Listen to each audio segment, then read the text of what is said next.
ভরা মৌসুমে বাজারে পেঁয়াজের সরবরাহ ছিল ভালো, এজন্য ৩১শে মার্চ পর্যন্ত অনুমতি থাকলেও হিলি স্থলবন্দর দিয়ে পেঁয়াজ আমদানি করেননি আমদানিকারকরা।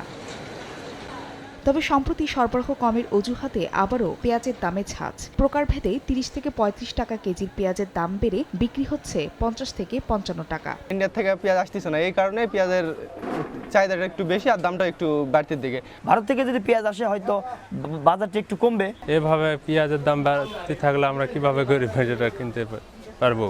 আমদানিকারকরা বলছেন ১ এপ্রিল থেকে পেঁয়াজের উপরে থাকা ২০% রফতানি শুল্ক প্রত্যাহার করে নেয় ভারত। ফলে এখন ভারত থেকে কম দামে পেঁয়াজ আমদানি সম্ভব, আর আমদানি শুরু হলে অচিরেই পেঁয়াজের দাম কমবে বলে আশা তাদের। আইপি বন্ধ করা সম্ভব না, যদি সরকার আইপি আমাদের দিয়ে দেয়।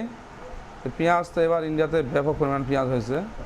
ইন্ডিয়াতে পেঁয়াজের কেজি মনে করেন 10 টাকা, 12 টাকা, 15 টাকা কেজি ভালো গলা। যদি একবার শুনে ইন্ডিয়া বন্ধ হয়ে গেছে বা অন্য দেশ বন্ধ হয়ে গেছে, বাইরের থেকে পেঁয়াজ আসবে না, রাতের মধ্যেই মনে হয় পেঁয়াজ আর পাওয়া যাবে না। এক রাতের মধ্যে 20 টাকা, 30 টাকা, 40 টাকা বেড়ে যায়। এদিকে কৃষকের উৎপাদিত পেঁয়াজের ন্যায্য মূল্য নিশ্চিতে আমদানির অনুমতি বন্ধ রাখা হয়। আমদানিকারকরা আইপির জন্য যোগাযোগ করছেন বলে জানায় কর্তৃপক্ষ। পেঁয়াজের একটা হারভেস্ট মৌসুম চলতেছে বাংলাদেশে, সেক্ষেত্রে চাষিদের কথা বিবেচনা করেই সরকার হয়তোবা পেঁয়াজ আমদানি বন্ধ রেখেছে। যদি বাজার ঊর্ধ্বগতি হয়, আগামীতে হয়তোবা আবার সরকার আমদানি করতে পারবে।